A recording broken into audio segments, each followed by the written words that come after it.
What's up guys, Chaos Shinobi here. If you enjoyed the story then like and subscribe so I can make more awesome videos for you guys. Naruto of the Uchiha beginnings. Nephew, come over here. Come and meet Naruto, Minato said, excited and happy at the sight of his newborn son. Shisui didn't need to be told twice as he quickly walked over to see his newly born cousin. Shisui smiled as he saw Naruto. He noticed that Naruto had jet black hair with a slight tone of a fiery red that streaked through like that of his mother, Kushina Uzumaki. Like every Uchiha, Naruto has black eyes but seemed blacker than any ever seen. He's one of a kind, uncle, Shisui exclaimed with joy seeing Naruto resembling so much of Minato the fourth Hokage, with touches of Kushina. No Uchiha shared the same look of Naruto, as none shared both Uchiha and Uzumaki blood. Nor did any ever have whisker marks on their cheeks. Naruto definitely fit Shisui's statement. He is truly one of a kind. That he is, Minato said with pride. He turned to Kushina. Here you go my love, he said as he leaned over and handed their son to her to hold. Kushina was exhausted from just having given birth to Naruto, but holding her son brought out newfound energy as her expression changed to that of joy. She held him close as she looked onto Naruto while Minato held her in a hug as well. Hello there Naru. It's your mother talking to you, she said with a smile and sing-song tone. It was obvious that she was tired but her want to be with her son outweighed that feeling. Minato was smiling wider than ever before. Shisui, come for a photo. You should be in it, he said with a waving gesture for his nephew to come. Shisui's parents had died during the war when he was 5. Minato took him in as they were the only ones left of their family. Naturally they developed a strong bond that was like father and son. Minato expressing that he wanted Shisui in the family photos showed him that he still held their bond even though his own true son has been born. It would be a lie if Shisui said he hadn't been worried that with Naruto's birth, he'd be pushed away and forgotten in a sense. Those worries were now cast out and in that place was happiness and belonging. Quickly he took his place within the middle of them, Kushina holding Naruto with Minato's left arm around her and his right head on Shisui's right shoulder, all having large smiles with the exception of a half-sleeping Naruto. Uncle, I can't wait for him to get bigger. So many things we can do, Shisui said, excited for the possibilities in the future with them all together. Yes, but don't be so quick to look ahead. Enjoy the moment. Don't take anything for granted or consider a moment insignificant in turn for another. Never know when it'll be gone. Maybe you would wish to return but at that point you won't be able, Minato said. Yeah.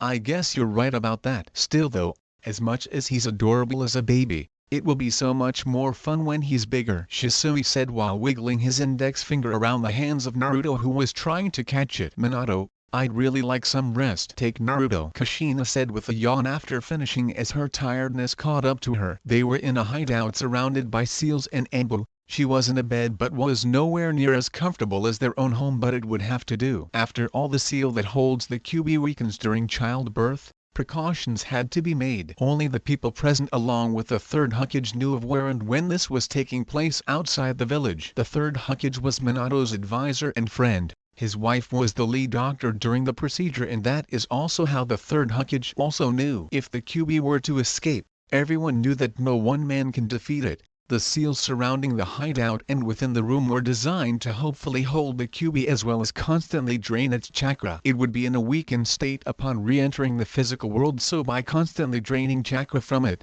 they hoped that it could never regain its power or recharge and potentially can reseal it within another host if they were unable to reseal it within Kushina for whatever reason. Although with the forces that of the Kyuubi, the most powerful tailed beast, everything was speculation in regards to if they could truly hold it back. The only man that had the power to truly hold it back was the Shoto Hokage. Madara doesn't really count as he couldn't truly hold it on his own. It is true that he could use Genjutsu from his Sharingan to manipulate or even control the Kyuubi, but that wouldn't last. Hashirama could imprison the Kyuubi within his wood-style techniques and that would in a sense be the end of that problem. He could do it to every tailed beast at once. However, that's never been his intent and never sought them to control them. Minato being present also gave opportunity for him to reseal the Kyuubi. If not, he'd use his Sharingan to buy enough time for everyone to escape before he himself teleports Kushina, Naruto, Shisui and himself back the village. His Sharingan wasn't as strong as Madara's and currently no Uchiha had a Sharingan that could truly control the Kyuubi.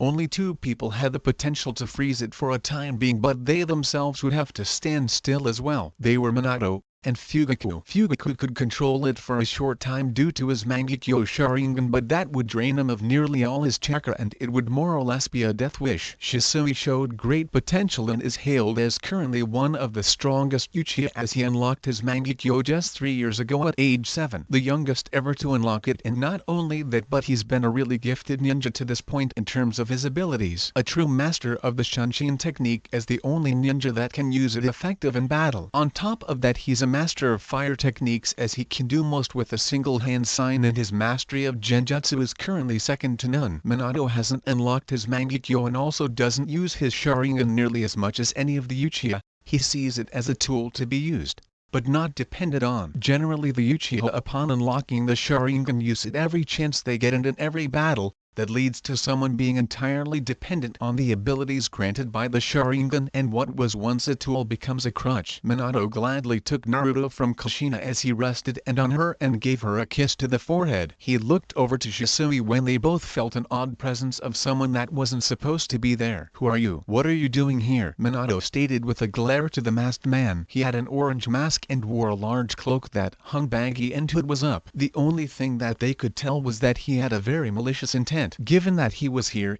it was a safe bet the Anbu won't be responding as they were most likely dead or incapacitated. They stood still waiting for some attack, something to happen. Minato had to be careful as his wife was in no condition to fight or defend herself, plus he was holding his child. Without taking his eyes off the masked man he spoke. "Shisui, here. Take Naruto. I can risk anything here. I will be with you shortly." He handed Naruto to Shisui, but before he could say anything about wanting to help fight the man, Minato teleported him with Shisui to their house. Shisui now looked down to Naruto worried but knew that Minato was a very capable shinobi. He was in Hokage for no reason. All Shisui did was place Naruto down on a bed and remained by his side since there was no telling what the objective of the masked man was. Now that Naruto was with Shisui safe at his home, Minato felt more relaxed about the situation.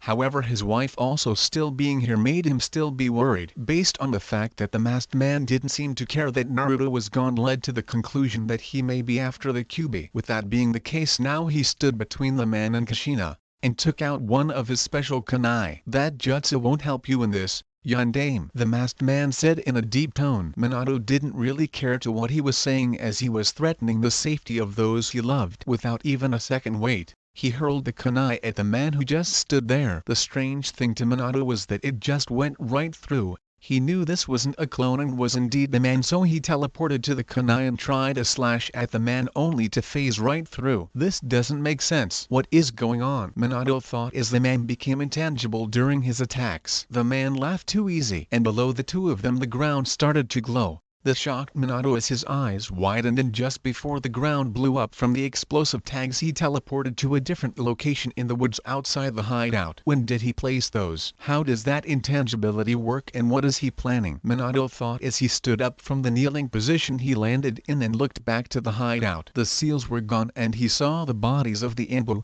They weren't dead, but even if they awoke, they couldn't fight until a few days at least. What was worrying is that he could no longer feel the marker he had on Kushina. Normally he'd be able to sense it no matter where she was or how far. Even if she had died, the marker would remain. Not knowing where she was made him all the more certain that this was the goal of the man. He wanted him separated from Kushina and most likely to get the Kyuubi set free. After a few minutes he could once again feel the seal he had on Kushina and teleported to it. He noticed a few things. The Kyuubi was set free and the eyes had a Sharingan pattern. On top of that, it was about to kill Kushina and he grabbed her and shunshin to the top of some trees. "Fast as ever I see," the masked man commented before warping away. "Kushina, are you alright?" Minato said with worry all over his face. She looked paler and was extremely weakened. He knew she would die soon since any Jinchuriki that gets their tailed beast extracted normally dies instantly. Her being in Uzumaki is the only reason she still is alive currently, and if he could reseal the Kyuubi right away she could live since the chakra would heal her, but if too much time is taken and she is separated for too long, then she'll die regardless. With all that considered, he teleported to their home and Shisui stood up seeing Minato's return carrying a pale and weakened Kushina. "Here, lay with Naruto, Kushina, Minato said, placing her down beside Naruto. He grabbed his vest and put on his Hokage cloak. I'll be back shortly. Then he teleported to the Hokage monument overlooking the village. A few moments earlier, the masked man warped into existence just outside the village. Summoning jutsu, he said, and slammed his hand onto the ground, and in a large cloud of smoke appeared the Kyuubi. Destroy everything. The Kyuubi started charging a tailed beast bomb and shot it at the monument to then have a collateral effect of taking out the Hokage building and Intel headquarters. However, just before it could hit, it hit a large seal and started being absorbed into it, then disappeared, and the explosion was far from the village but still heard and the explosion visible in the distance. I've gotta be careful about where I send those, Minato stated, and turned around to see the masked man warping into existence. Instantly the man started warping Minato and was just about to send him into his dimension until there was a yellow flash and Minato was gone. He's faster than my Kamui. Minato landed in a flip and now laid on his back. Damn that ability of his. What is it? He can teleport without seals and apparently can send others away. Where would I have ended up? Minato was extremely confused, and the jutsu the man was showing made him worried all the more. First was intangibility, now transportation. Can the two be connected? As he was contemplating all he was learning, the masked man warped in front of him. You are truly fast, Yandame. However, this is the end for you. The man now pulled out a chain and connected it to his wrists with it hanging behind him. Minato noticed that as he attacked, he would be intangible, which meant that he would go through, but then the chain would cut through him. So his intangibility won't allow him to attack. He must be tangible in order to attack. Still, that is an issue as he can be indestructible until he chooses. Minato took out a kunai and they charged each other. Back at the village, Lord Third, the Kyuubi, is attacking. An Anbu captain said to Hiruzen, who was already gearing up, "Yes, I sense it. Go tell the Uchiha to help evacuate the civilians, then have them join the fight, but not until everyone is safe. Get any ninja to fight, however have the younger generation put into a barrier. We cannot lose them to this," Hiruzen said as he finished preparing for the battle ahead. "Hi!" the three Anbu exclaimed and shunshin to do their duty. Hiruzen appeared at the village gates and was briefed on the situation by a jonin. "We must hold the Kyuubi back until the Yandame can come," Hiruzen shouted as he summoned his adamantium staff and they started the battle. The adamantium staff is nearly indestructible and can expand infinitely. With those two abilities, he used it to push the Kyuubi back away from the village while the other ninja were throwing jutsu after jutsu at it to try and help push it back. It was slow and rough for them, but it was working enough. They all knew they could never really kill a tailed beast. They were just manifestations of chakra given physical form. They are immortal, and if sealed into a Jinchuriki, even when that host dies, the tailed beast would die with them but reform after a couple years. Their only goal was to get the Kyuubi away from the village and hope that the Yandame can do something. Minato vs Masked Man. The fight had been going on for a few minutes and neither one was landing anything, since the Masked Man can just become intangible, while Minato was too fast for him. Minato glanced over to the village and the battle was visible as flashes of light from jutsus and the roars of the Kyuubi could be heard. His gaze went back to the masked man. "What an interesting position you're in. You want to go and protect the village, as is your duty as Hokage.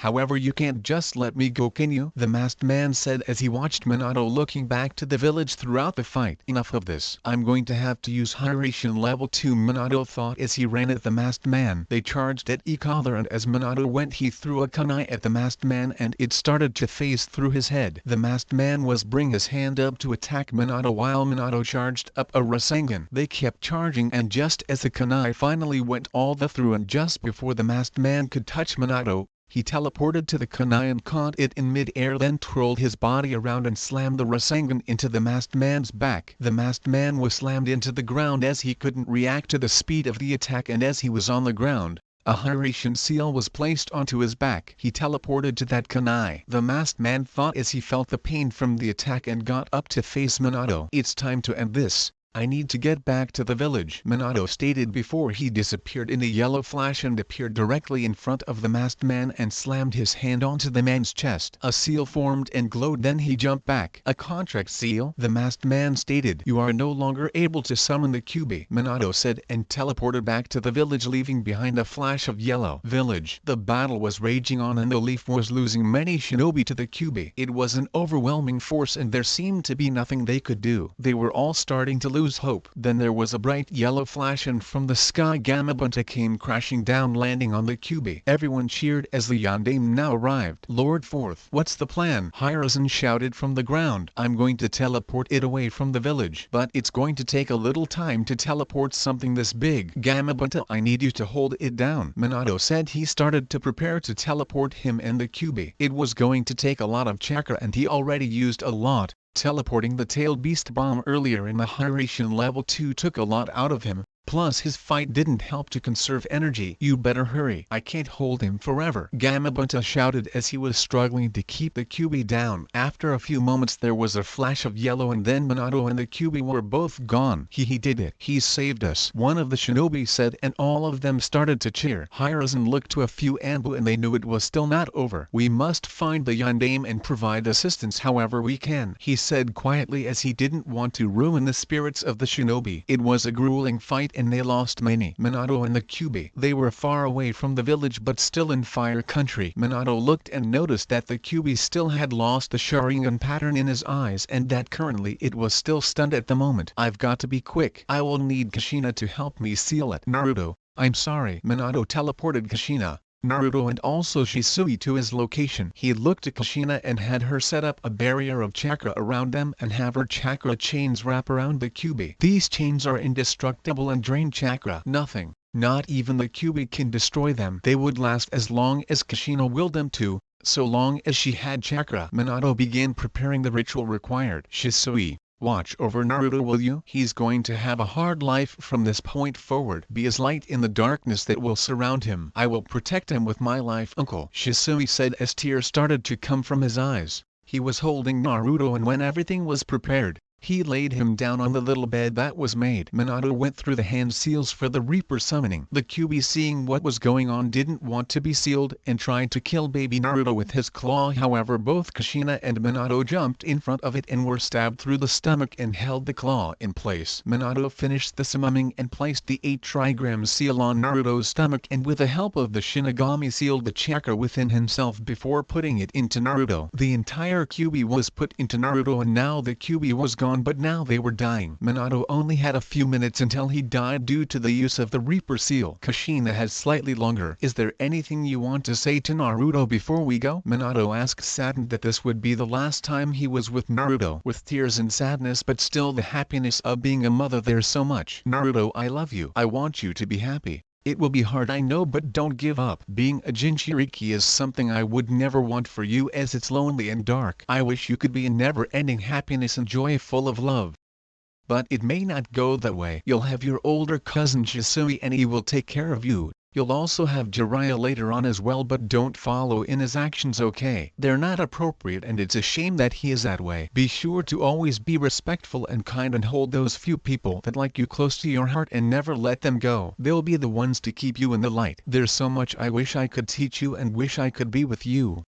Naruto, I love you, Kushina said crying. Minato, I'm sorry I've taken all your time, Kushina said with tears still running down her face. Minato just smiled and held her close. It's okay. Naruto, listen to your mother, and try to take it easy on Shisui, okay? Don't cause too much trouble, alright? He's really young and this will be challenging, but I know you two will be great. How can you be sure it will all be okay? Kushina said crying. Because he is my son, Minato said with a smile.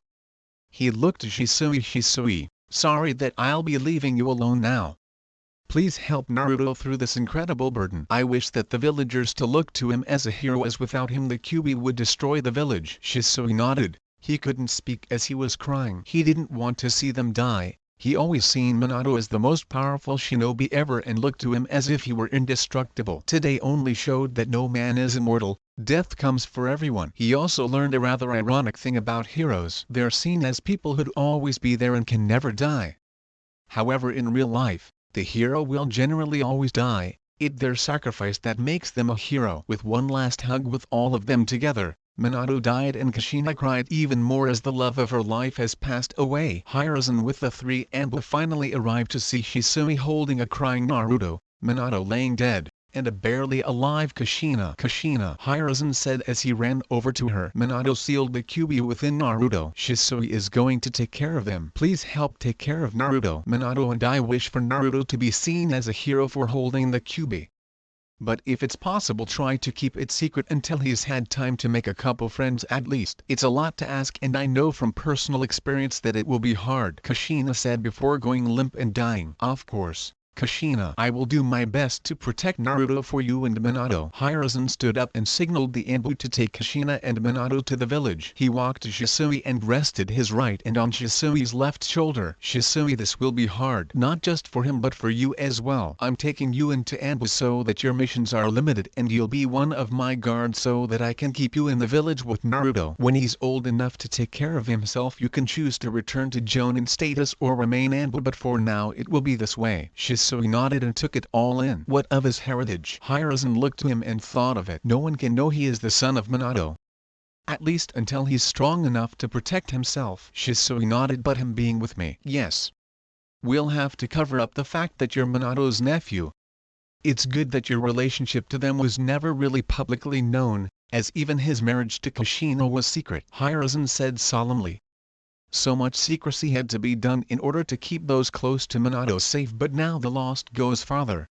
Sadly, it would make his son never know of his father or mother for a long time. Only few knew Minato was expecting a child, one being Kakashi. I believe Kakashi deserves to know. He was uncle's student and their connection was strong.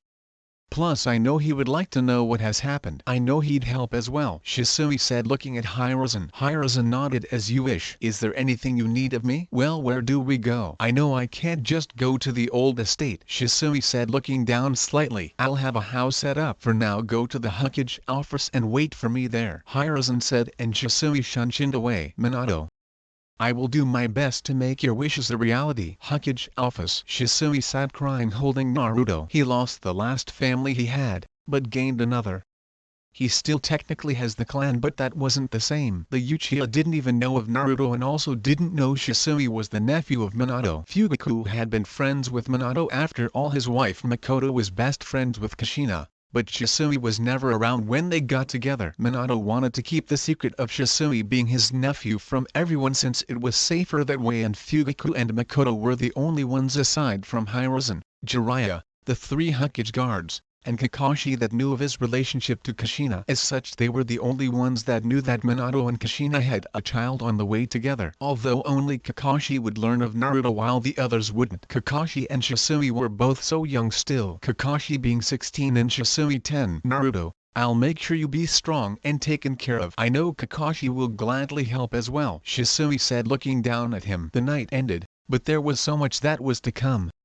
As it is only the beginning. Kakashi was walking through the streets of Konoha. The damage could have been worse given what happened, but still, after last night it was safe to say that things wouldn't be normal for a while. The loss everyone sustained left them all in a state of sadness. There hadn't been word yet on how many had been lost, but there were many that got hospitalized. A lot of the survivors can no longer be shinobi as the injuries were too grave. What troubled Kakashi the most was that his sensei hadn't been seen after he teleported the Kyuubi away. No one knew anything. All anyone knew was that the Kyuubi was defeated. Kakashi wasn't dumb, and if he hadn't heard anything then, that had to mean that Minato died. Kakashi looked up to the Hokage monument and from a single visible eye, a tear shed as he felt he knew that again he lost someone close to him. Hokage office. Shisui, sorry to keep you waiting. Shisui stood up upon seeing the third Hokage enter the room. It's okay, Lord Third. The council is being assembled. They must know of what has transpired. This also means that Naruto's status as Jinchuriki will be known. And of his parents? That is not necessary right now. Obviously Fugaku knows, but nobody else needs to know. What if he wants Naruto? Shisui said. Hiruzen pondered on that. He hadn't really considered it before. Surely Fugaku and Makoto would wish to be able to raise the son of their friend. However, they wished for Shisui to look after Naruto. Maybe we will speak with him prior. He'll respect the wishes of Minato, Hiruzen said. There was a knock on the door and this surprised the two of them. Hiruzen gave permission for someone to enter. Kakashi, what a surprise. What can I do for you? Hiruzen said. Honestly, he wasn't looking forward to breaking the news to Kakashi. He lost so much already in his young life. Hearing of more would only worsen things. Kakashi glanced around. He recognized Shisui. Then he saw the baby and then looked to Hiruzen once more. So he is gone, Kakashi said. Yes. He is. This is Naruto, Shisui said. Kakashi watched over Kushina from time to time as he was one of Minato's personal ambu members and was trusted by him more so than others. Mainly that was formed since Kakashi had been his student that led to him knowing about Naruto's upcoming birth. Also, he now contains the Kyuubi. Come again? Kakashi said looking up from Naruto and back at Shisui. He sealed the Kyuubi within Naruto with help from Kushina. Listen, Kakashi. I would like for you to help Shisui train Naruto when he's old enough to understand. Minato entrusted him to the two of you. Hiruzen said, I'll gladly help in any way. Shisui and Hiruzen smiled and were glad to know that they had been right. Although losing Minato hurt so much, together they can try and make it all better. Now to deal with the council, Hiruzen said. It was obvious that this was going to be a long meeting. The council made up of each of the major clan heads and a few members of the civilian side made up the council, along with the Hokage's advisors. However, since Minato was now dead, the question of who to take his place would be asked. Hiruzen knew he had to retake office as he knew that Danzo couldn't be entrusted with the position and no one else really had the support to be Hokage. Orochimaru deserted. Tsunade had no intention on returning after her losses, and Jiraiya had a spy network and would probably not be emotionally prepared to take the seat as he would soon learn that his student and great friend has died. That considered the last of the few people that were being in question for fourth Hokage had been Fugaku. He had the power, but didn't have the support of the people or as much support as Minato. Maybe now he could. Then there was also Danzo. He has been gunning for the position for ages now. His love for Konoha was never doubted. His methods however were never great. Danzo hated and distrusted the Uchiha, and would do anything to get rid of them. He only never did anything towards Minato since he was the only Uchiha he knew he'd lose to. That and Minato was actually rather different from other Uchiha. For some reason there wasn't a distrust. Everyone would most likely approve of Hiruzen's decision to retake office, aside from Danzo of course, but no one would really care about his opinion anyways. 30 minutes later. Thank you all for gathering this morning. I know that last night was hard on everyone, Hiruzen said. The council gathered and among them was Fugaku Uchiha,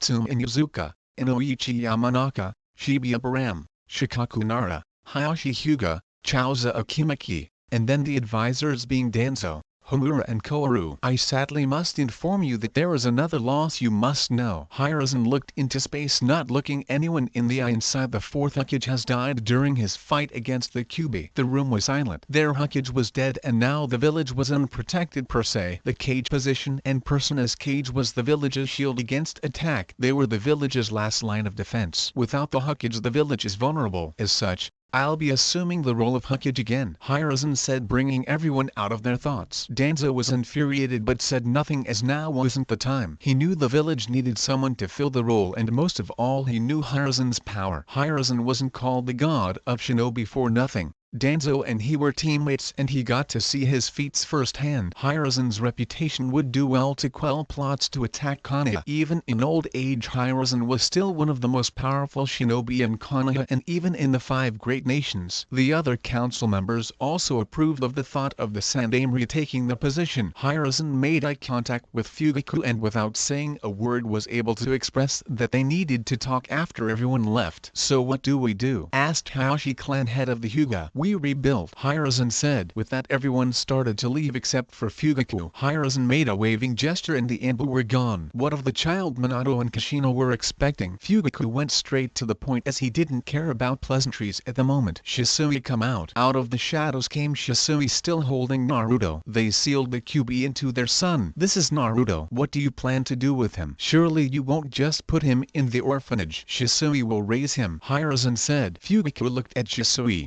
He had no bad thoughts towards him. In fact, he respected the young Uchiha more than most. His power would someday soon surpass his own. He looked back to Hiruzen. He's still young. I am more than ready, Shisui said. You didn't let me finish, Fugaku said with a slight chuckle. You are still young, but you will have my support should you need it. This caught Shisui off guard as he was ready to start an argument to get him to approve. I am guessing that it was his wish, As such I won't stand against it. Makoto will be a little sad. I understand the need of secrecy and I won't tell my kids of his true heritage. You two can come see him whenever you please, Fugaku-sama. Much appreciated, Fugaku said with a smile. He looked to Hiruzen and surprised them once again. So what is your relation to Minato? He wouldn't entrust his son to just anyone, and seeing as how Kakashi wasn't the one chosen, you must be even closer. Hiruzen looked at Shisui and got a nod. He is Minato's nephew. That explains it. However, it's odd that you weren't around whenever we came. No matter. If that is all, I'll be returning to my family before gathering the police force. Yes.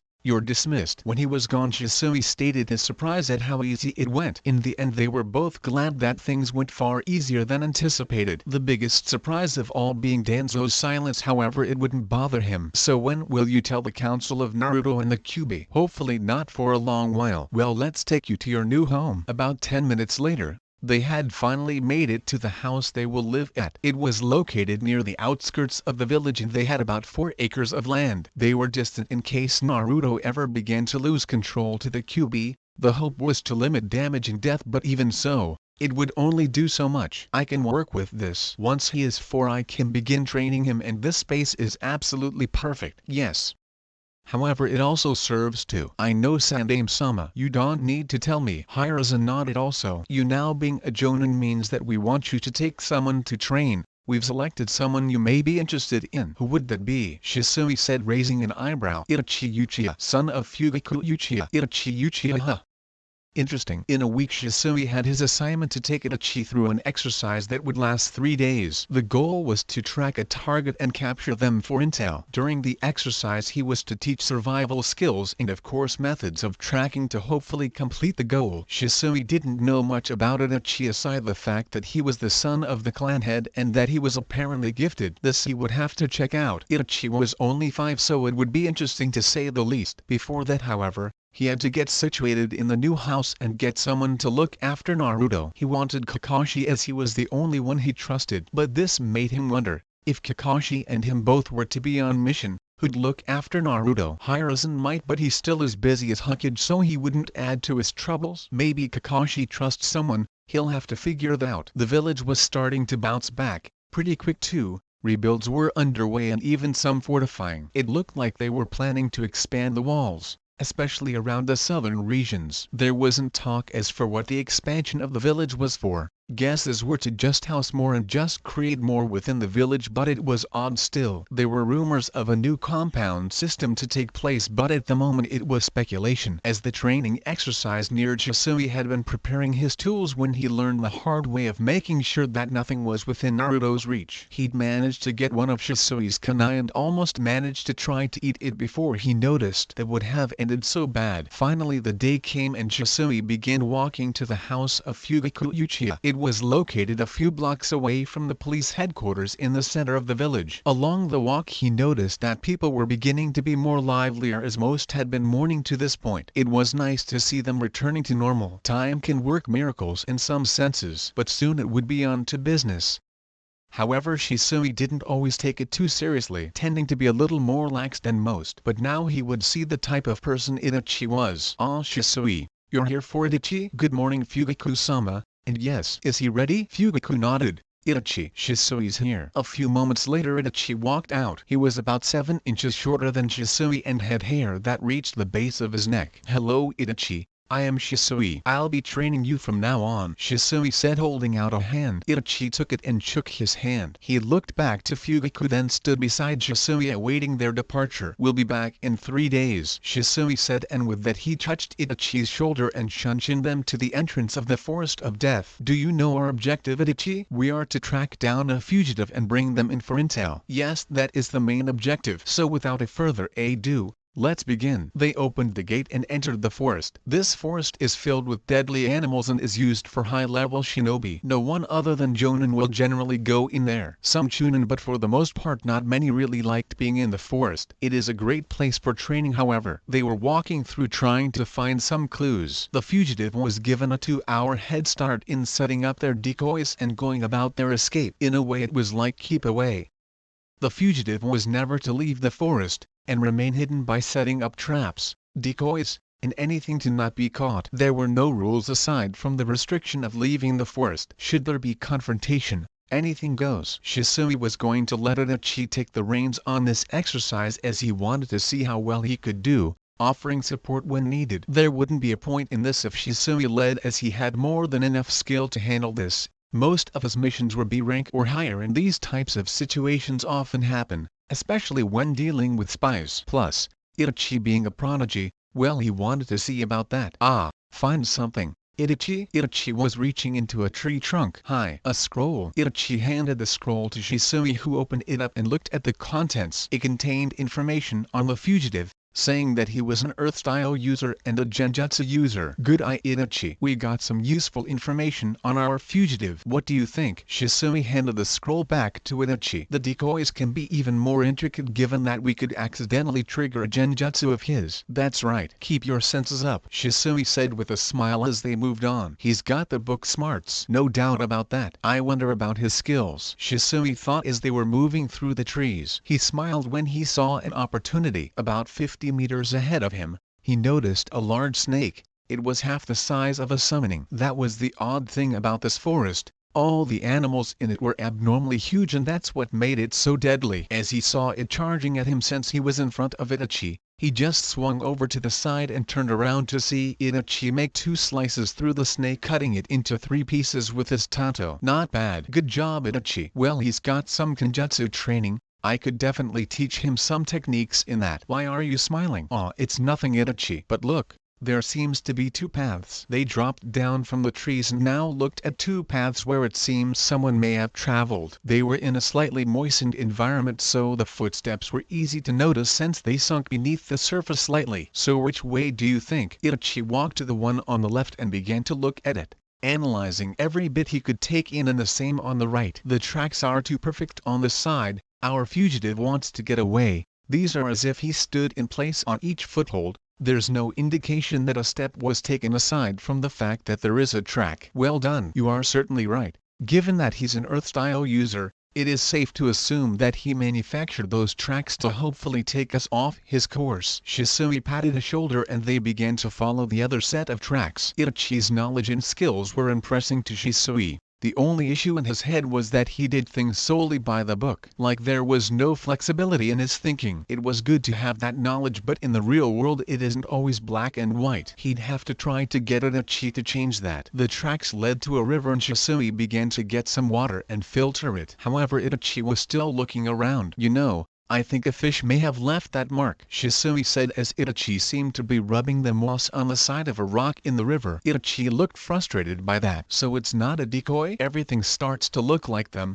Being able to confuse your pursuers is the goal, as it gives many options. I guess I need better tracking skills. You're half right, Itachi, Shisui said and took a sip of water. Here. They sat down on the rock that Shisui was on. It's because you're exceptional, Itachi, that it's harder. Having the skills for tracking a fugitive is important, but so is understanding how he thinks. I see, Itachi said and smiled. Shisui stood up, noticing the sun going down. Well, let's move on to the next part of the exercise. Itachi nodded and they began to catch a few fish and set up an area to be situated for camp. Don't the books say to not use campfires? Shisui looked up. You're exceptional, Itachi. I'm still inexperienced. Hiya, you're right about that. Don't laugh, Itachi said. I'm sorry. It just makes me happy. You've taught me a lot. That's what makes me happy. It's nice to eat a meal with someone that makes you at ease. Itachi widened his eyes in surprise. Eat while it's hot, Itachi. Itachi took a bite and then looked back up to Shisui. I awakened the Sharingan. Is that why you don't want to be at home? How? It's the look you had,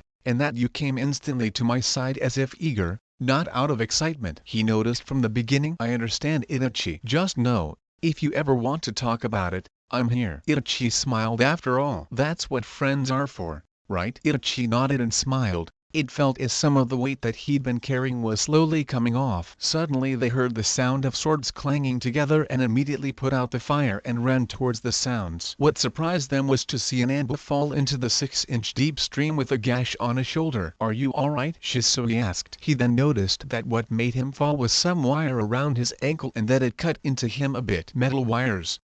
This can be dangerous. Suddenly 3 more Anbu dropped in. More Anbu? Shisui said. Hand us the traitor. The middle Anbu, who was also the biggest of the 3, said. What proof do you have to say he's a traitor? Shisui said. He's not quite the traitor. However, he was information in regards to who it actually is. The one on the left said who was the woman of the group. What? That's what you're after? I'm going to Lord Hokage. The injured Anbu said. I'll help you to the best of my abilities. I, Itachi Uchiha, will also help Shisui. Itachi, Shisui said quietly as he glanced over at him, surprised that he'd jump in like this. Itachi was smart and talented, no doubt about that. However, these were Anbu and this would get dangerous. Suddenly the female Anbu threw a kunai at the head of the injured Anbu and he was revealed to be a water clone. Oh well, my wires are covered in poison. He won't be getting far before his body goes numb. The 2 male Anbu charged at Shisui with their swords out while the female went after Itachi, pushing him back away from Shisui. You Uchiha would dare try to push your luck and get in the way? She said to Itachi before charging. Itachi kept being forced to back up as she attacked with 2 swords versus his 1. Her attacks were acrobatic and with a final strike she spun to add more momentum into a more powerful swing. Itachi had been barely keeping up and got knocked back with the final blow, giving him some much wanted space. Sharingan, Itachi said as his eyes changed from black into a spinning 2-tomo Sharingan. Then she charged once more as she didn't want to give him any time to think of a plan. Now her movements were much easier for Itachi to react to since he was practically 1 step ahead, since his eyes can perceive her movement before it's done. Although now his defense was being strengthened,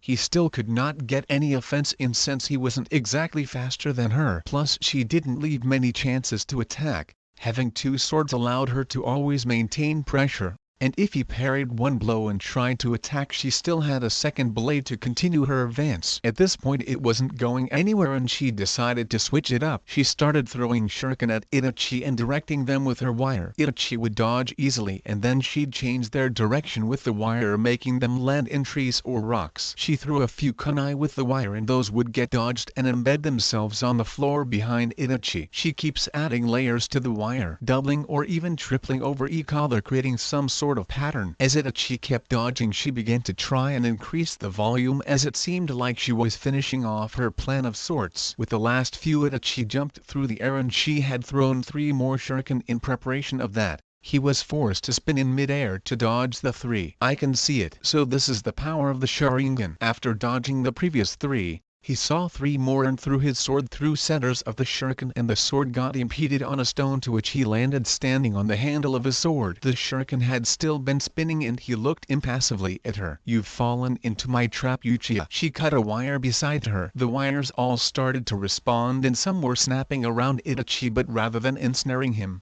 all of a sudden the wires changed course and caught around her throat and wrist, choking her. How? A few minutes earlier, Shisui versus 2 Anbu. Shisui began on the defensive as both Anbu attacked him. They both would strike one after another, keeping him on the defensive. Each strike he blocked effortlessly, and had it been a single opponent he could counter, but there being 2, the other wouldn't allow that. The bigger one tried to jump up in the air to do a powerful strike downwards, but Shisui sidestepped it, and as he was going to slash him, the smaller Anbu launched over the other, trying to stab Shisui, to which he pushed the blade to his left using his tanto and spun to his right, backhanding the Anbu with his left. He followed up by sending a right kick to the Anbu's back, which made him fall to the ground. Shisui turned around quick enough to block a strike from the bigger Anbu and he jumped away. Looks like Itachi has things handled. Guess I'll end things here. He brought his hands together, teleportation jutsu. Shisui began running around them and suddenly 2 more of him could be seen to his right.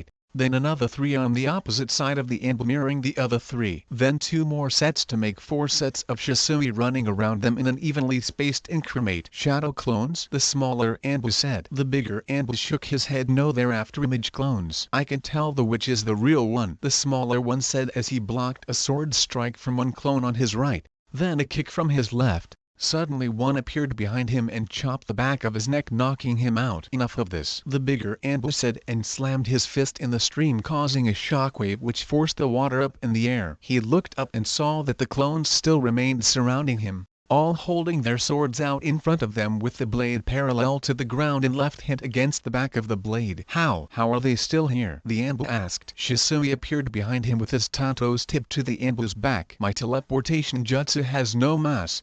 therefore my clones won't be destroyed. He heard a loud whistle. Looks like the Jonin observing our training exercise have noticed. He backed off and sheathed his tato. Upon doing so his clones vanished and left him alone behind the Anbu. The Anbu went and grabbed his teammates. We will be watching you, Shisui Uchiha, Itachi Uchiha, the Anbu said, and shunshined away with his knocked out teammates. Who are they? Those Itachi were Lord Danzo's Anbu.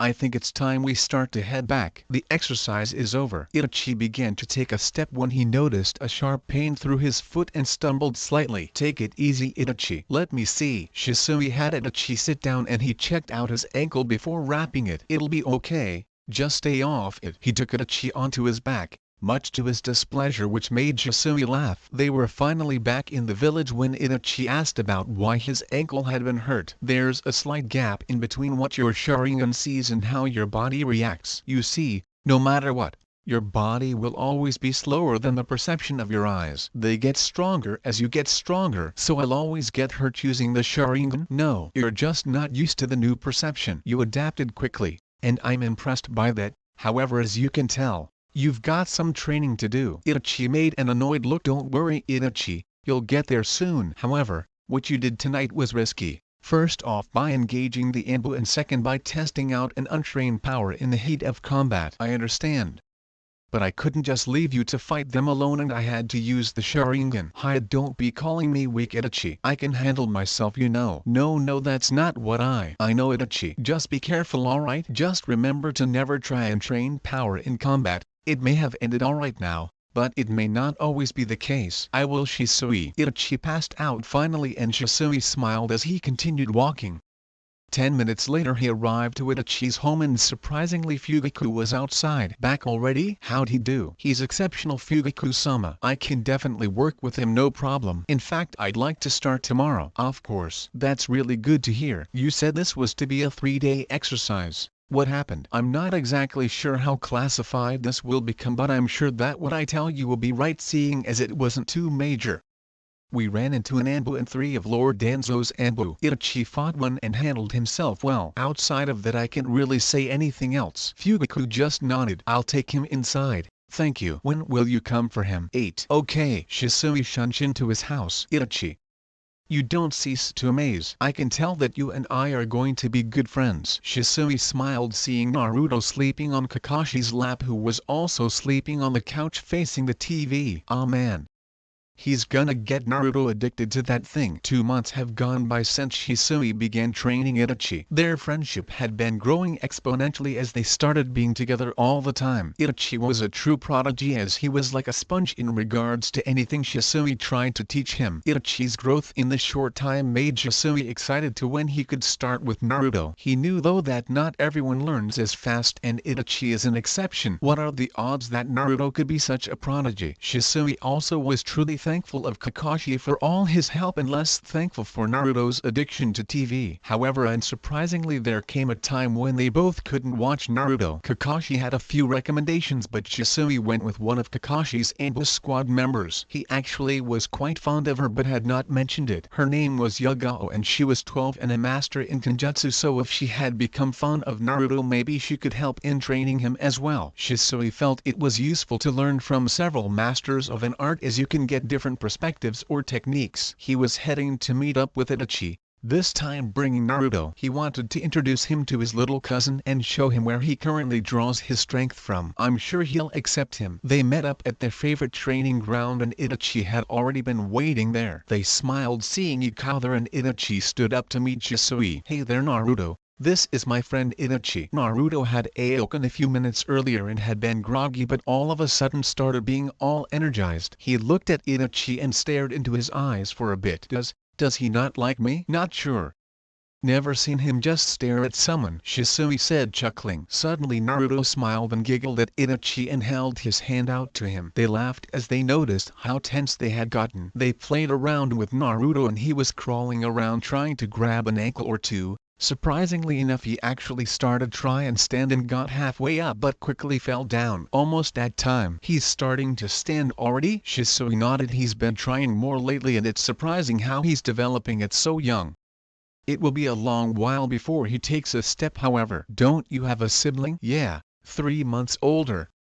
Maybe when they get older they can be friends like us. That'd be great. But Itachi, there is something you must know if we are to get closer and your family sees him. What is it? It's a secret, but Fugaku-sama knows and I'd like you to know as well. Itachi nodded. Naruto is the Jinchuriki of the Kyuubi. Interesting. Is that why you are his guardian? Partly. He's also really my family. I thought that. Yeah. He's my cousin. His father, my uncle, was the Yondaime. Itachi was shocked at learning that Shisui had been related to the Yondaime. Now learning this, he respected Shisui even more. If you ever need help, I appreciate it. Yugao should be coming for him soon so we can get to our mission. Itachi nodded and smiled. It's nothing like that. Man, shut up. You're one to talk. I seen how you are with Izumi, Shisui said with his arms crossed. Why you boys? You done? Said Yugao standing in the clearing. What? When did you get here? Shisui said nervously. Right now. Thank God. Well, here's Naruto. We will be leaving and be back in a few days. She took him and nodded. The leaf had really began to change. The expansion had concluded and now some of the major clans got relocated. It is true that some of the village was destroyed and the thought process on the relocations was to have the major clans be located much closer to the center or by Hokage Tower. The Hyuga were moved into two compounds both about 7 blocks away from the tower. The Nara clan located near the Forest of Death with the Aburam clan. Coincidentally, Shisui had lived 5 minutes away from the forest so he would use it for training often. However, he was now the only Uchiha living separately. The southern regions were expanded the most and now it was shown why. The entire Uchiha clan was moved to the now farthest end of the village as well as the police headquarters. Realistically, it made no sense to have them based there since it would be far and now they weren't centralized. Danzo explained it as being a way to offer the Uchiha more opportunity for training and space for their needs. Fugaku wasn't convinced however and knew there was something else going on. Why would only the Uchiha clan be forced to move so drastically? Most of the other clans had already been around those areas and still had some choice on where they'd be whilst the Uchiha had a mandatory order of living in the compound. Fugaku tried to meet with Hiruzen to try and change it if even slightly but there was nothing that could be done. The village elders forced Hiruzen's hand and there was nothing he could do. He did not want this to happen. He didn't share the elders' views or worries. He explained to Fugaku that Danzo has gotten the elders to be suspicious of the Uchiha clan, blaming the Kyuubi attack. The Sharingan pattern was seen in its eyes although only Fugaku was currently the only Uchiha in the village that could potentially control it and was even one farthest from it as his duty was to the civilians based on Hiruzen's orders. That didn't stop Danzo from making the narrative of a potential traitor. He pinned the death of the Yondaime and so many others on an Uchiha member. Danzo relocated the Uchiha, segregating the clan to the furthest most isolated section of the village and stripping some of their power by giving that responsibility to the Anbu. Fugaku was livid. They were blaming his clan for something they didn't do, forcing them to move and also taking away some of their power and influence in the village. Hiruzen could only apologize as there was nothing he could do. Shisui and Itachi had a routine patrol around the borders of Fire Country. Generally they were uneventful and boring for anyone. That was only along the borders of Wind Country. However, the higher-ranked shinobi will patrol towards the Earth and Lightning borders.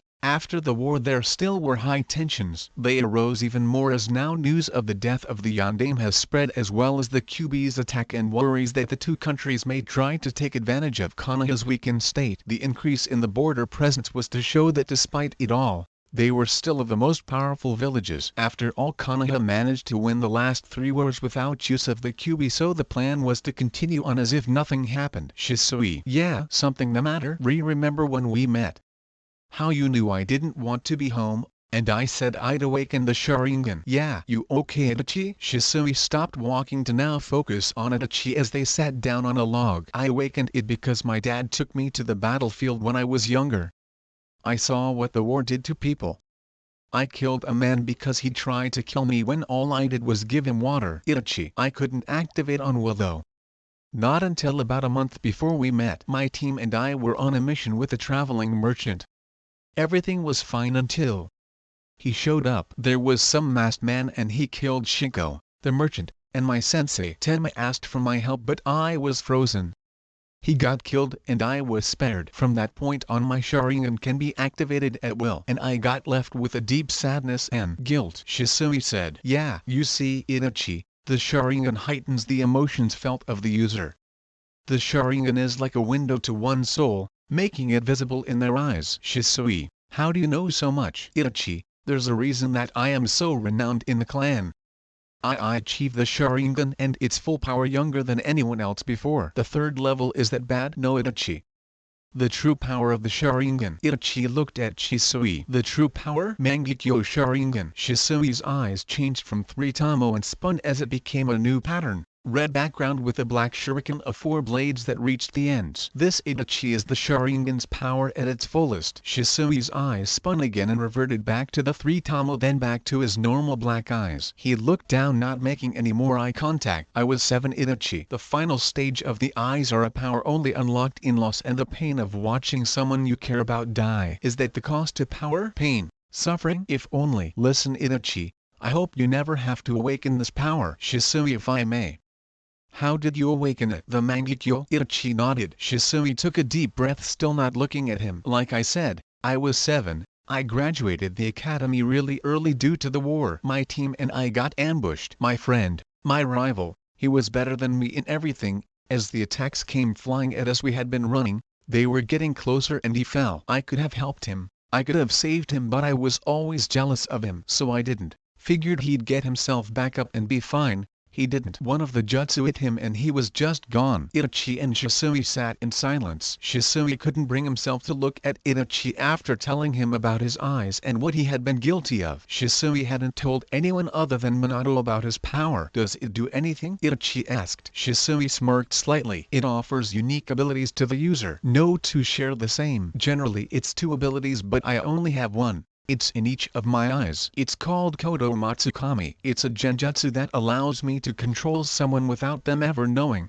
I can rewrite their memories or create new ones. I can literally change one's life and they'd never know the difference. Itachi's eyes widened as he imagined the applications of such an ability. That is absolutely crazy. Shisui, sounds amazing. Itachi, something you must learn. No jutsu is a perfect jutsu. Every single jutsu, and I mean every single one, has a drawback and or a counter. What could be the drawback to your ability? My vision. Itachi, my vision. What do you mean? The Sharingan gives heightened perception. The Mangekyo is that times 10. Everything gets dialed up. That isn't what takes away eyesight. Using the abilities given by the Mangekyo will do that. Shisui, do you think peace can ever be truly achieved? I'm not sure. Oh, hi, don't get so down. Itachi, doesn't mean we can't try. The world has so much hatred. It'll be hard to achieve, but then again, nothing worth getting ever comes easy, said Shisui and patted his shoulder. I'll always be there for you, my friend. 10 minutes later they would finally leave and continue on. It would be a few more days until they could return. Naruto and Yagao. Damn it, where'd the brat go? Said Yagao. Naruto for such a young age was really quite mischievous and constantly tormented whoever he was with. That's why Kakashi resorted to TV, as it would at least occupy him rather than have Naruto cause trouble. This time however Naruto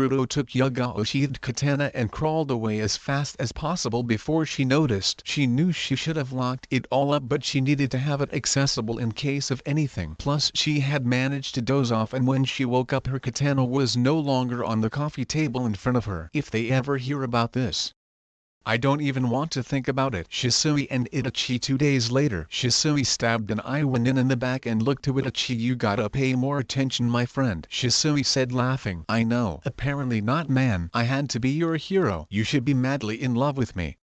Why are you not? Shisui said, playing around before shunshining to another 2 and with 2 slashes left their throats slit before returning to be back to back with Itachi. Do you always goof off in battle like this? They have the numbers, said an expressionless Itachi. If I were to ever die, I'd like to die smiling and maybe with a chuckle. Besides, if there was reason to worry, I wouldn't be talking. Instead I'd be too busy kicking ass, he said, laughing. Besides, these guys are hardly even a threat to most Chunin, let alone us. Itachi could only nod, as he wasn't wrong. These guys were indeed weak and hardly even a fight. If Shisui truly wanted, this would be over in seconds, but he was goofing around. He never let his guard down. He knew a mistake could mean death. However, it didn't stop him from goofing around so that it sent more fear to the enemy. In a way, knowing that your opponent could end your life whenever they so chose and was literally just toying with you was far scarier than just outright killing someone. Shisui never gave false hope of a potential victory only to crush you. He just showed that he could kill you in a matter of a few seconds by doing the opposite of that and taking his time. Oddly, it always worked, as it generally made them run away after a few were killed. Sometimes they got stubborn and futilely tried, but in the end the same result remained and they'd be killed. Itachi was parrying an attack and quickly pierced a nin through the heart and looked at Shisui as they nodded. Instantly they looked to a group of four and Shisui's tattoo glowed red and a flame appeared on the blade.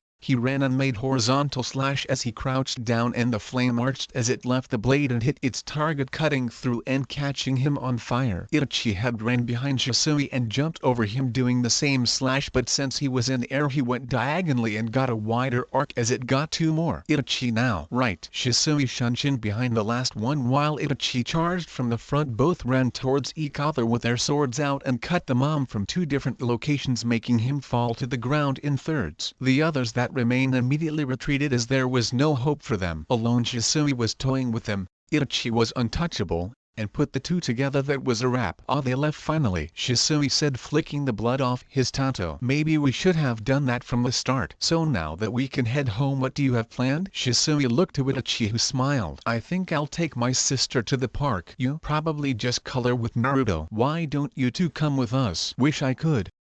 Not allowed to have him leave the house until he's 4 though. Shisui's house had seals that would suppress the Kyuubi's chakra should anything happen. Hiruzen forbidden Naruto from leaving the house until he could mold and understood chakra so he could be in more control of it and never accidentally tap into it. It must suck, not being able to go anywhere with him. Itachi thought, well, when he's older let's get them together. Shisui smiled and agreed. 2 years later, Naruto now was 2 and Itachi 12. Shisui and Itachi continued to become even closer and trusted one another with their lives. Naruto's never-ending energy continued growing and would keep Shisui up till midnight a lot. Shisui began having Naruto chase him around the house to try and drain his energy, which worked at first, but Naruto just got more stamina out of it and it became more ineffective through time. Naruto's growth in stamina, energy, and even comprehension surprised Shisui a lot. He knew that he held a lot of potential, that energy and stamina would come in handy. No matter how much he expended himself during a day, he would be completely replenished and recovered no later than the next day. With that type of recovery,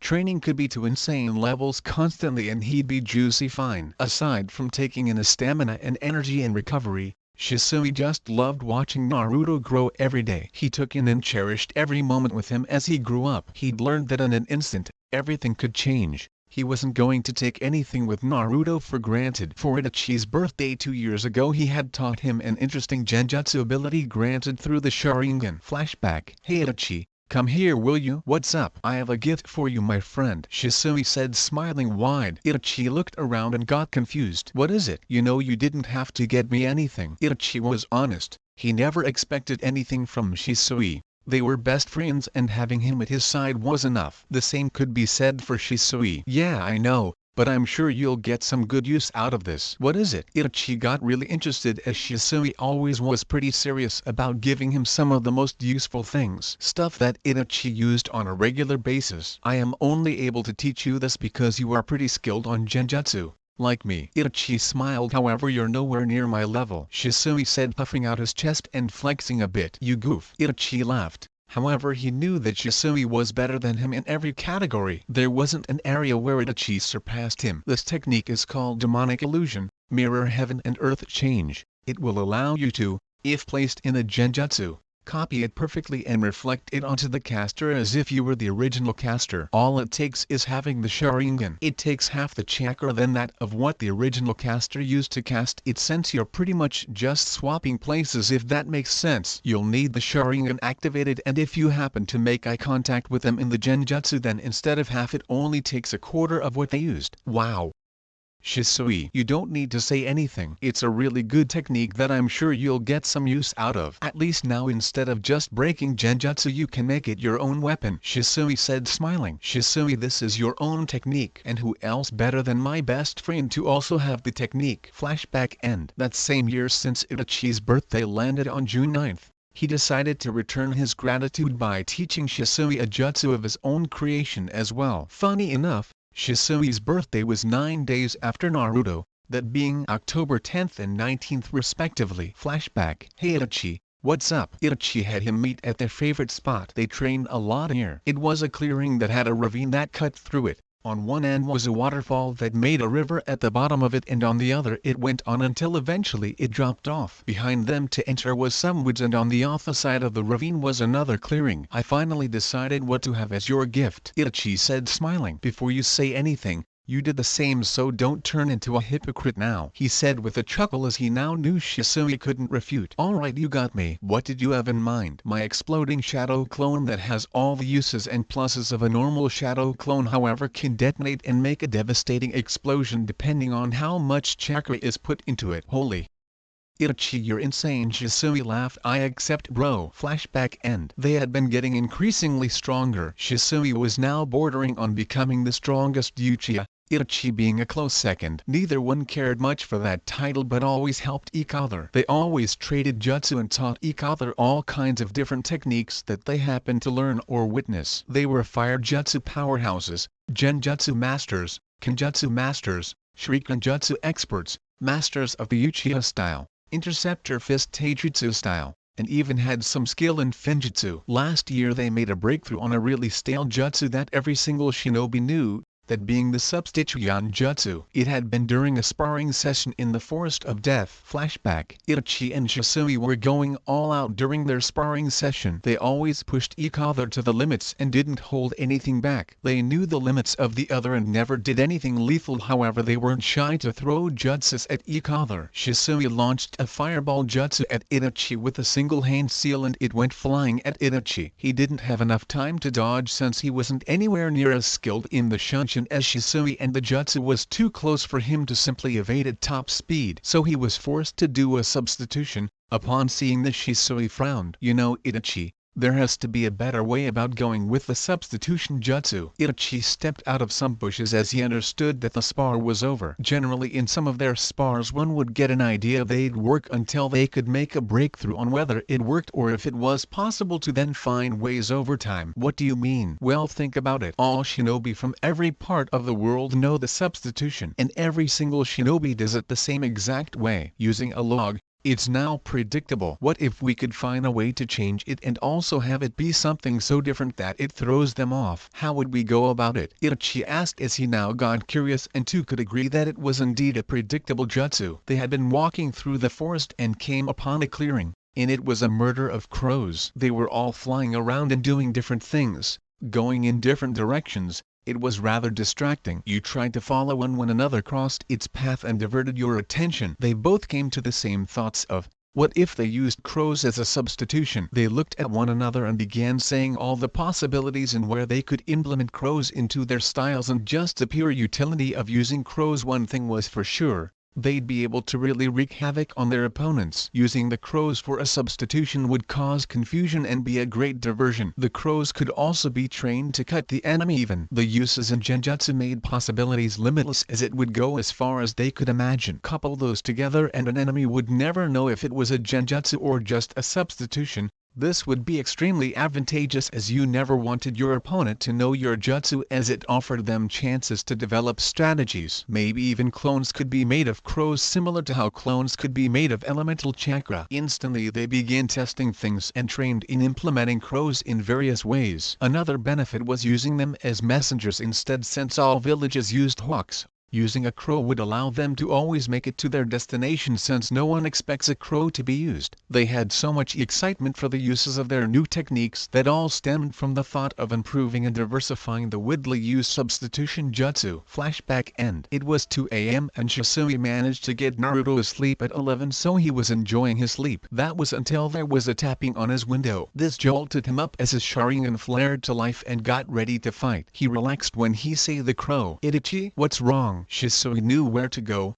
and got his things, then left to their spot. It was their favorite not only for its openness and even the diversity it may offer, as there were woods, the ravine, many different opportunities were granted for training. The other main reason was that it was really secluded and no one ever went there. They could be alone and talk about whatever they wished without fear of anyone listening in. Shisui approached Itachi, who looked really worried and distraught. What's wrong, Itachi? Shisui, things are about to get bad soon. What do you mean? The clan is getting infuriated and might do something. What? Why? As you know, the clan was pushed to the outskirts of the village, stripped of political power, lost a lot responsibility within their police force duties, and have been started to be doubted and suspected as culprits of the Nine Tails incident. Shisui nodded at hearing this. He didn't know how it was affecting the clan since he didn't live with them. He was the only Uchiha member that wasn't in the Uchiha compound, and that was because of Naruto being the Kyuubi Jinchuriki. They were by the Forest of Death and in their own secluded area. It served to aggravate the clan as they were forced to up and move while many other clans didn't have to and didn't get quite as strict rules, nor did any other lose political power or responsibilities. That's not what is leading to the actions that might be made. It is a part and is what is sowing the seeds, but the rise is due to Uchiha members going missing. This revelation shocked Shisui to his core. He hadn't been aware of members of the clan disappearing. He didn't any harm coming to his clan, but he was on the complete other side of the village. He never knew what was going on. From the sound of it, Itachi only recently became aware. The clan is thinking of revolting. They want their power back. They want to have it all back. They want retribution for the ones that caused the disappearances of clan members who are most likely dead. Itachi said, looking down. If the clan takes this course of action, it would be devastating for both sides, and in the end, the village would fall. Civil war would weaken it. The tensions with the other villages have been increasing rapidly since the Nine Tails incident, and the civil war would cause them to jump at the opportunity and crush us. Itachi nodded. Shisui understood the situation clearly, and there would be a serious issue soon. They got worried and Itachi really didn't know what to do. Shisui, what do we do? The concern evident. Honestly, I don't know. Itachi, this isn't like preparing for any other mission. This is delicate and could very well pave the future of the village. Then Itachi looked down with tears forming. If Shisui didn't know what to do, then what was he supposed to do? Shisui was always the one with the answers and always the one he could go to. If he didn't know, then was it hopeless? Shisui noticed what Itachi must have been thinking. Don't worry, Itachi. Remember when I told you that if there is a way to find peace in the world, we'd find it. I believe in that. Itachi nodded, feeling reassured by Shisui. He always knew how to make some dire, helpless situation become less so and make him feel like he could endure anything. How he would need that. We need to gather intel and find any piece that leads to the plans of the clan, also who the ones planning this are. We also will need to look into the disappearances, and if we could find who's behind that, maybe we could end all of this. Itachi nodded as he understood Shisui. Naturally he would be the one gathering intel within the clan since he lived in the compound, while Shisui would try to find out about the disappearances since he was outside. One more thing, Itachi, Shisui said in a serious tone, more serious than ever before. If worse comes to worse, we'll need to pick a side. The both of them looked up into the starry sky. I know. Itachi. Yeah, Shisui. Itachi could see Itachi running towards him. It was a funny sight to see, the way he was running. If someone that didn't know him were to see, would never guess he was a shinobi, let alone the most powerful Uchiha currently. 2 more years had done a lot in his development. Itachi, who used to be a close second, was no longer so close. He didn't mind much though. That was never his goal. Naruto's birthday is next week. As you know, he'll be turning 6 and can leave home. I'm still figuring out where to take him, but I want you to be there, Shisui said, smiling to his best friend. Of course I'll come. You can bring your sister if you like. With that, Shisui shunshined off and was gone that instant. Itachi laughed at his friend's antics, and it brought him some joy despite all that was going on. Everything with the clan continued getting worse, and it seemed that nothing was going to change its course. They'd been worried that this could happen, but now that it was, Itachi didn't want to think of that. He knew soon they'd have to do something. However, Shisui assured him that he had a plan if all else failed. He had an idea on what it was, but didn't know how it would affect Shisui. Whatever it was, he'd be by his best friend's side. His thoughts went to his sister. Should he bring her? It would be an interesting first meeting since she'd go to a birthday of whom she didn't know. That had to be awkward, right? Whatever choice he made, he would go and be there. He got to see Naruto every now and then when he stopped by at Shisui's. Damn, I missed a chance of asking if he would invite Yugao. Itachi chuckled to himself. He knew Shisui had some feelings for the Ambo but had never acted on them. Hokage Tower. Sandaime-sama, Shisui said, bowing. Yes, Shisui-san. As you know, Naruto's birthday is next week. Would you be able to come? I know he is fond of you and would like to see you. I wouldn't miss it. I'm sure you are trying to figure out where to go. Yugao was telling me that she might have accidentally got him hooked on some ramen. Maybe Kiraku's. Yeah, first Kakashi gets him on TV, Then she goes and gets him addicted to that stuff, Shisui said, shaking his head. I know if it was up to him he'd eat it every meal of the day, every day. It's not even healthy at that point. Hiruzen chuckled at seeing Shisui's behavior. He always was a goofy ninja, but he was of the most loyal shinobi he ever had. He knew that Shisui would walk 1,000 miles of fire and burning coals if given the command. Yagao was an Anbu and was currently one of Hokage's guards. She had snickered at hearing the conversation. In her defense, she didn't purposely get him hooked. She just didn't feel like cooking, so she stopped at a Kairaku's and took some to go. Little did she know the little rascal would love it and be addicted like it was a drug. That reminds me, Hokage-sama, if you see her later, could you extend an invitation? Why don't you just ask her yourself? She gulped and got really nervous. He didn't know that Yagao was above watching and listening, but thinking of her got him nervous all the time. Because, he said in an oddly higher-pitched voice, Hiruzen was dying on the inside. It took every shred of him to hold the laughter. He knew very well why Shisui was nervous, and as such was trying to tug some string, since he obviously knew that Yagao was above them. Because why just Hokage-sama? Okay, Shisui forced out. Fine, Haya, I'll be sure to let her know for you. Thank you. Shisui disappeared in a puff of smoke. Ah man, if only he knew you were just above, Hiruzen said, laughing as he could no longer hold it in. Yagao blushed as she could figure out what had happened and why he was nervous. Maybe this was the event that could get them together. She was fond of Naruto and he seemed fond of her in return, so there was no issue there. The only issue was that Shisui seemed too nervous to tell her and she wouldn't ever tell him.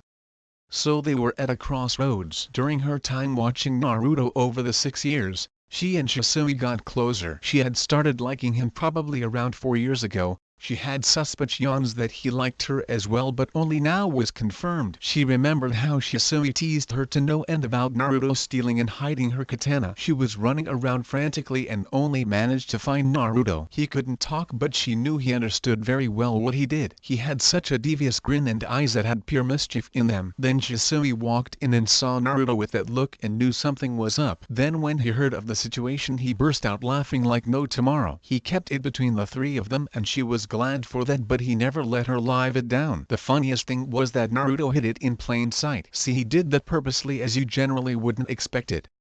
Your mind instantly looks for what would be a good place out of sight or offered cover. However, he would use that against you and place things in plain sight since you wouldn't expect it. Shisui didn't know how Naruto could plan that, but when he did it repeatedly rather than just being a one-time fluke, he knew that Naruto understood very well what he had been doing. Ever since Naruto had been 3, Shisui taught him all about chakra, not use but just knowledge, as he didn't want to start Naruto on that just yet. He did start Naruto's kendo training as well as basic taijutsu forms. There was an interesting development that forced Naruto to stay home after being 4. Shisui really wanted to take him out and have fun with him for his birthday, but it seemed fate had other plans. On his birthday, he awakened the Sharingan at age 4. It was a scary moment to Shisui since Naruto was in danger, but traumatizing to Naruto.